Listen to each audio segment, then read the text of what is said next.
Right here, got the notes for exponential functions. So information up here at the top. So in exponential functions, our function in this form is f of x equals a times b to the x.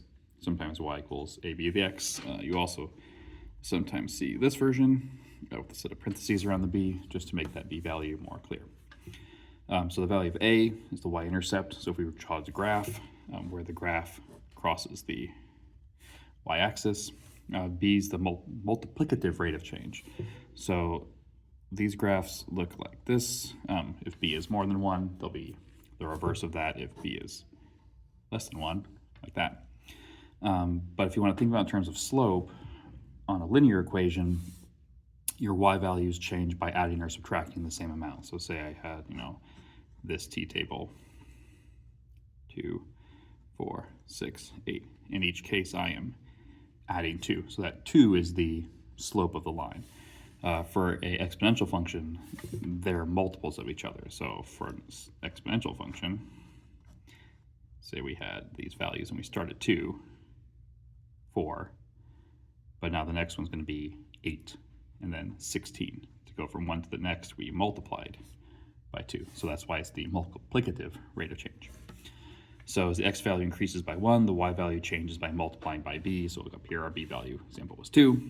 The value of a is determined by the coordinate 0, a. So when you're looking at a table, you're looking for the value where x is 0. What's the y value? That's the value for a. B is found by dividing any y value by the immediately before it, assuming the x values are increasing by 1. So in some cases, you can get the b value just by looking, but in other cases, we'll do the calculation. So in this case, find the equation. So our answer needs to look like this. I prefer the parentheses version, so we need to work out what a and what b are. So when x is 0, that y value is a. So for this problem, a would be 1. To get the b value, we take any y value and divide it by the 1 in front of it. So we could do 4 divided by 1 is 4. Or we could do 16 divided by 4 is 4. Or we could do 64 divided by 16. Still get 4. So our answer, y equals 1, parentheses 4 to the x. And if you wanted to check, if I take any of these x values and plug it in and work out what it is on my calculator, I should get my y value back out. If I plug 0 in, 4 to the 0th is 1, 1 times 1 is 1. If I plug 1 in, 4 to the 1 is 4, 4 times 1 is 4. If I plug 2 in, 4 squared is 16, times 1 is 16. So I get my values back. Okay, so for this one, once again, that's our a, so 0.2. And for b, we take any y value, so 0.4, divided by the 1 in front of it. That would give us 2.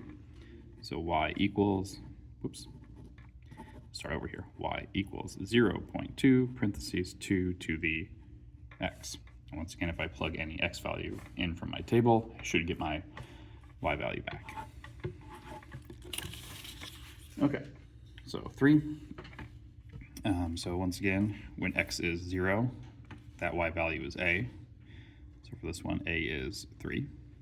To get b, we take any y value, divided by the 1 in front of it. So that would actually be 0.5, or if you want the fraction, 1/2. So your answer would either be y equals 3, parentheses 0.5 to the x, or if you want the fraction version, y equals 3, parentheses 1/2 to the x. Doesn't really matter whether you use decimals or fractions. However, if your decimal is a repeating decimal, you don't want to use that. You'd want to use the fraction. So 1.3 repeating versus 4/3. 4/3 is the one that you want. You don't want to use a repeating decimal in a problem like this. All right, so for number 4, there's my value for a, so 0.01. To find b, we take any y value and divide it by the 1 in front of it. So in that case, this is 4. So y equals 0.01, parentheses 4 to the x. And for our last one, here's my value for a.